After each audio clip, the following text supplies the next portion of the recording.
Doctor Baba Saheb Ambedkar open university.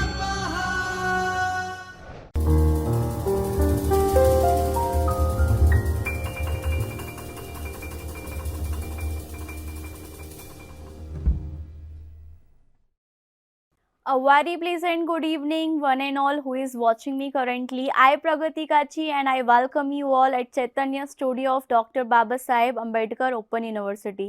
So friends, we are on a lecture series of paper code 101 that is principles of management. Previous video में हमने communication के बारे में समझा था। आज के वीडियो में हम बात करेंगे block number 4 unit number 3 that is social responsibilities of business. ठीक है, तो हमने कम्युनिकेशन पढ़ लिया, हमने बिजनेस पढ़ लिया, हमने लॉ पढ़ लिया, कॉन्ट्रैक्ट कैसे बनाते हैं, बिजनेस कैसे करते हैं, प्लानिंग पढ़ लिया, ऑर्गेनाइजिंग पढ़ लिया, स्टाफिंग पढ़ लिया, प्रॉफिट भी कमा लिया। अब हमारी बात आती है कि इतना प्रॉफिट हमने जो कमाया वो उसके कस्टमर्स कौन थे। जो भी प्रोडक्ट या सर्विसेज हमने ऑफर की, डेफिनेटली हमारा जो प्रोडक्ट या सर्विसेज थी वो क्या थी, सोसाइटी ओरिएंटेड थी। ठीक है, तो जो भी प्रॉफिट हम कमाते हैं, गवर्नमेंट ने हमें बोला है कि आपको CSR करना है, कुछ कॉर्पोरेट सोशल रिस्पॉन्सिबिलिटीज़ होती है, उसमें आपको क्या करना है, पैसा खर्च करना है।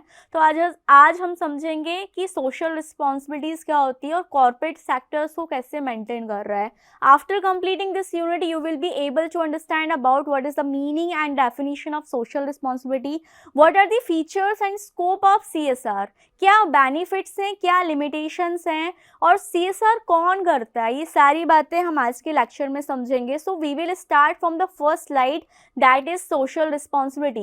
Social responsibility is a doctrine that claims that an entity, whether it is a state, government, corporation, organization or any kind of individual, has a responsibility to society. आपका जो भी प्रोडक्ट है, जो भी सर्विसेज है, आप खुद के बेनिफिट के लिए नहीं करते हो यार। आप क्या करते हो, ऑफर करते हो सोसाइटी को कि आप हमसे प्रोडक्ट खरीदो, हमको पे करो, या फिर हमसे सर्विसेज लो, उसके बदले हमें पे करो। अनटिल अनलेस ये जो मनी सर्कुलेशन है वो कहाँ से कहाँ तक चलता है, कस्टमर से चलता है कॉर्पोरेट तक और वापस घूम के किसके पास जाता है, as a form of tax जाता है गवर्नमेंट के पास, गवर्नमेंट के पास से फिर पब्लिक में आता है। तो हमने इकोनॉमिक्स में क्या पढ़ा है, there must be the circulation of money, ताकि हमारा जो ब्लैक मनी है वो एज अ गार्बेज कहीं पर इकट्ठा ना हो जाए। ठीक है, तो many peoples particularly librarians, politicians assert there is a no social responsibility to anything, but that concept is wrong. They argue that a social responsibility only exists to the extent that an individual or business should not initiate physically force, threat to force और fraud। ये सारी activities ना हो इसलिए हम क्या करते हैं, CSR परफॉर्म करते हैं, राइट।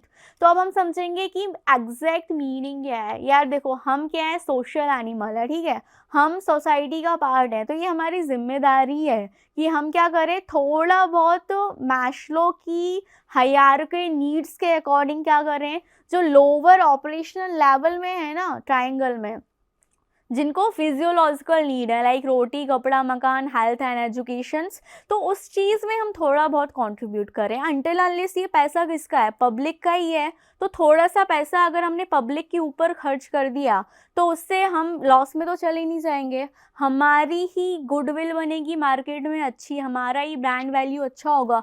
रतन टाटा जी का नाम आपने सुना होगा, वो बहुत ज़्यादा CSR करते हैं, 60% प्रॉफिट का CSR करते हैं। ठीक है, तो आई होप आपको सोशल रिस्पॉन्सिबिलिटी का मतलब समझ में आया होगा। अब एक ऑथर थे जिन्होंने हमें डेफिनेशन दी है, उन्होंने बोला है, by social responsibility we mean the intelligent and the objective concern for the welfare of society that restrains individual and corporate behavior from ultimately destructive activities, no matter how immediately profitable, and leads in the direction of positive contributions to the human betterment variously as the latter may be defined। तो उन्होंने एक line में, simple सी line में वो हमको ये बोलना चाहते हैं कि जो भी प्रोडक्ट या सर्विसेज हम पब्लिक को ऑफर कर रहे हैं वो उनके वेलफेयर के कंसर्न में होना चाहिए, उनको किसी भी प्रकार से हार्म ना करें।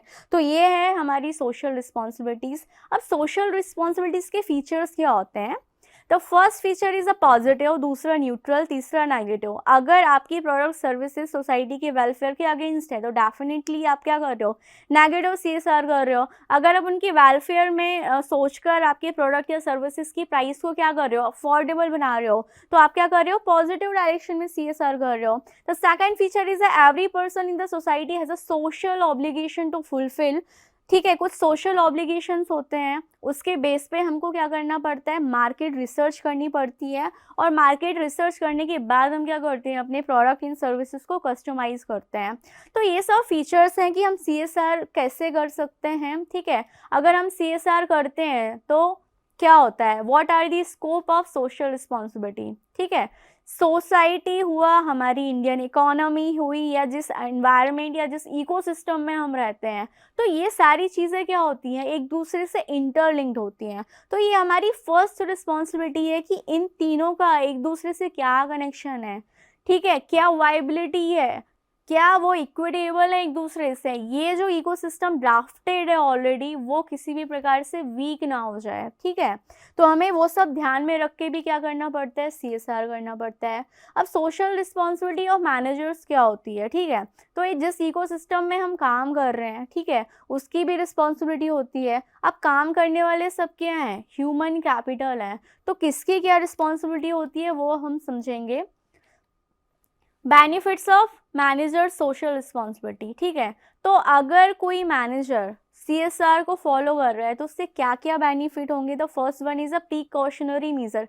Precaution is better than the what, precaution is better than कि जो भी ड्रास्टिक चेंजेस आने वाले हैं जो कि एक नेगेटिव डायरेक्शन में ऑर्गेनाइजेशन को लीड कर सकते हैं, उसकी जो एफिशिएंसी है वो कम हो जाती है। मोरल ऑब्लिगेशन होता है कि आप क्या हो, MD हो, दैट इज मैनेजिंग डायरेक्टर। ठीक है, आपके नीचे 10 लोग की टीम काम करती है। ठीक है, अगर आप CSR को फॉलो करोगे तो क्या होगा, एम्प्लॉयज़ में मोरल डेवलपमेंट होगा और आपका गोल ईजिली अचीव हो जाएगा। Third benefit is efficient and effective employees. हम क्या कर सकते हैं, एम्प्लॉयज़ को इफेक्टिवली मैनर में एक एफिशिएंट लेवल तक ले जाकर उनकी स्किल्स को यूटिलाइज कर सकते हैं। तो fourth one is a better organisational environment. अगर जितना अच्छा हमारा ऑर्गेनाइजेशन का कल्चर होगा, जितना अच्छा इंटरपर्सनल या इंट्रापर्सनल रिलेशन होगा ऑर्गेनाइजेशन के एम्प्लॉयज़ के बीच में, उतनी जल्दी क्या होगी, हमारी प्रोडक्टिविटी बढ़ेगी, हमारी वर्किंग एफिशिएंसी बढ़ेगी, हमारा टारगेट उतनी जल्दी अचीव होगा। अब हम बात करेंगे मैनेजर सोशल रिस्पॉन्सिबिलिटी की क्या लिमिटेशंस होती हैं। देखो, हम सबको खुश नहीं रख सकते, लेकिन जो चीज़ जिसके लिए जेन्युइन है उस टॉपिक के हिसाब से अपनी पॉलिसीज़ को फ्लेक्सिबल रख सकते हैं। तो कभी कभी क्या होता है, हम ओवर फ्लेक्सिबल हो जाते हैं, हमारा खुद का लॉस हो जाता है और उस लॉस की जो कॉस्ट वैल्यू होती है वो बहुत ज़्यादा पड़ती है। तो ये सब कुछ लिमिटेशंस हैं, क्योंकि हम क्या है, प्रॉफिट कमाने के लिए एक ऑर्गेनाइजेशन में काम कर रहे हैं। तो ना ही हमें ओवर फ्लेक्सिबल होना है, ना ही हमें अंडर फ्लेक्सिबल होना है। हमें सिर्फ इस बात का ध्यान रखना है कि जो पर्टिकुलर गोल को अचीव करने के लिए हम काम कर रहे हैं वो कैसे अचीव होगा।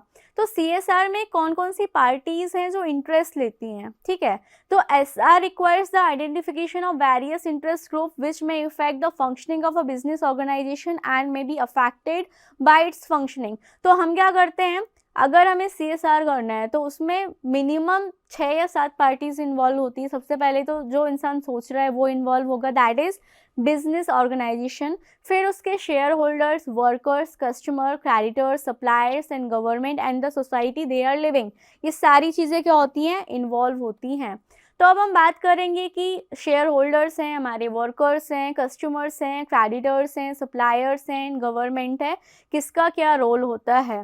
तो इंडियन बिजनेस और इंडियन बिजनेस की सोशल रिस्पॉन्सिबिलिटी के कारण क्या आउटकम्स आ रहे हैं वो हम सारी चीज़ें डिस्कस करेंगे। So we are the Indian people and we are living in a developing country. ठीक है, तो हम क्या कर रहे हैं, सोशल ट्रस्ट को डेवलप कर रहे हैं। ठीक है, हम जो भी काम कर रहे हैं हम वो सारे मेजरमेंट के सर्टिफिकेट्स लेकर काम कर रहे हैं। ठीक है, फॉर एग्जांपल मेरी मैन्युफैक्चरिंग यूनिट है। ठीक है, तो मेरी मैन्युफैक्चरिंग यूनिट से कितना गार्बेज बाहर जाना चाहिए, कितना धुआं बाहर निकलना चाहिए ताकि आसपास के रहने वाले लोगों को दिक्कत ना हो। तो एंटी पॉल्यूशन मेजर्स को भी हमें फॉलो करना पड़ता है। फिर adopting villages for achieving all round progress and development. हम क्या करें, अगर किसी गांव में जाकर कोई भी मैन्युफैक्चरिंग यूनिट डालते हैं तो वहाँ के आसपास के लोगों को क्या मिल जाता है, एम्प्लॉयमेंट मिल जाता है। Building family planning clinics for the promotion of workers and resident, उनका भी हमें ध्यान रखना है। Allocating a fix percentage of profit to train unemployed engineers, हमको ऐसा नहीं करना है कि कोई भी पर्सन है उसके पास डिग्री है बट स्किल्स नहीं है। तो ये भी हमारी सोशल रिस्पॉन्सिबिलिटी है कि हम उस पार्टी को अपॉर्चुनिटी दें कि आपने जो भी बुक में पढ़ा है वो आप सब यहाँ पर प्रैक्टिकल करो और चीज़ों को सीखो, अपने आप को क्या बनाओ, स्किलफुल बनाओ। तो ये भी क्या है, एक ऑर्गेनाइजेशन की सोशल रिस्पॉन्सिबिलिटी है। अब हम कुछ एग्जाम्पल समझेंगे। बजाज ऑटो नाम आपने सुना ही होगा। ये कंपनी फाउंडेड हुई है पुणे में 1975 में, ठीक है, जिसको स्टार्ट करने वाले थे 900 फैमिली मेंबर्स, ठीक है। तो इनका एम क्या था, इनका एम था improving the quality of life so its members means education, health care, vocational training, ये सारी चीज़ें वो क्या करें, पब्लिक को यूटिलिटी के बेस पे ऑफर कर पाएँ, ठीक है। Company also runs the Janaki Devi Bajaj Gram Vikas Sanstha near Pune, means जो बजाज ऑटो एक पर्टिकुलर कंपनी है, इसका फाउंडेशन भी चलता है। अब कोई भी कंपनी अपना फाउंडेशन क्यों चलाती है, जो लोग गरीब हैं या बिलो द पॉवर्टी लाइन आते हैं उनको हेल्थ एंड एजुकेशन, एक अच्छी लाइफ मिल पाए, ठीक है, उसके लिए ये लोग क्या करते हैं, फाउंडेशंस रन करते हैं। दूसरा अगर हम बात करें that is Tata steel. Tata industry बहुत बड़ी इंडस्ट्री है, ठीक है, आप लोग ने सुना होगा। टाटा जी के बहुत सारे फाउंडेशंस भी चलते हैं, ठीक है, वो बहुत ज़्यादा एम्प्लॉई वेलफेयर के फेवर में रहकर क्या करते हैं, काम करवाते हैं अपने एम्प्लॉयज़ से, और एम्प्लॉयज़ को मॉनेटरी एंड नॉन मॉनेटरी क्या करते हैं, इनकरेजमेंट भी देते हैं, ठीक है। तो भले ही वो उनसे ज़्यादा काम कराते हैं लेकिन वो उनको क्या करते हैं, रिलैक्सेशंस भी देते हैं, वो उनको अकोमोडेशन ऑफर करते हैं, इंटरटेनमेंट अलाउंसेस देते हैं। तो किसी भी ऑर्गेनाइजेशन की जो पॉलिसीज़ होती हैं, ठीक है, वो जितना भी प्रॉफिट कमा लें लेकिन एट लास्ट उनको क्या करना पड़ता है, CSR करना ही पड़ता है। तो टाटा स्टील के भी बहुत सारे फाउंडेशंस हैं जो क्या करते हैं, गर्ल्स चाइल्ड को फ्री एजुकेशंस देते हैं। स्लम एरियाज़ के बच्चों के लिए उन्होंने एजुकेशनल प्लान्स बनाए हुए हैं, स्किल डेवलपमेंट प्लान्स बनाए हुए हैं जो क्या होते हैं, फ्री ऑफ कॉस्ट होते हैं। अब हम बात करेंगे कि जो CSR हमने पढ़ा that is corporate social responsibility, उसका मोरल क्या, उसका मिशन क्या होता है। उसका मिशन यही होता है कि हम क्या कर रहे हैं, पब्लिकली डील करके या पब्लिक को प्रोडक्ट या सर्विसेज ऑफर करके क्या करते हैं, अपना बिजनेस चला रहे होते हैं, ठीक है। पब्लिक का ही पैसा होता है, प्रोडक्ट एंड सर्विसेज हमारा होता है। तो हम क्या कर रहे हैं, कंसिडरेशन बेस पे अपना बिजनेस रन कर रहे हैं, एट लास्ट हम पब्लिक के पैसे से ही प्रॉफिट कमा रहे होते हैं। तो ये हमारी भी लाइबिलिटी होती है कि जब तक हम अपना बिजनेस रन कर रहे हैं या हमारा बिजनेस हम रन करना बंद कर दें तो ओवरऑल जो इकोसिस्टम जिसमें रहकर हम काम कर रहे होते हैं उसमें किसी भी सोशल एनिमल्स या किसी भी सोसाइटी को हम हार्म ना कर रहे हों, ये सब बातें हमको ध्यान रखनी है, ठीक है। और अगर हम सोसाइटी को हेल्प कर सकते हैं by giving free cost of education, health और any kind of skill development programme तो हमें करना चाहिए। तो गवर्नमेंट ने CSR कंपलसरी किया है यूनिकॉर्न बिजनेस को। अगर आपका टर्नओवर 500 CR के ऊपर है तो that is your social responsibility कि थोड़ा अमाउंट आप क्या करो, सोसाइटी के वेलफेयर में खर्च करो, ठीक है। आई होप आपको कॉर्पोरेट सोशल रिस्पॉन्सिबिलिटी का meaning, definitions, contributors, benefit, scope सारी चीज़ें समझ में आई होंगी। For further any query and mail you can mail us on at pragati.kachi@bau.edu.in.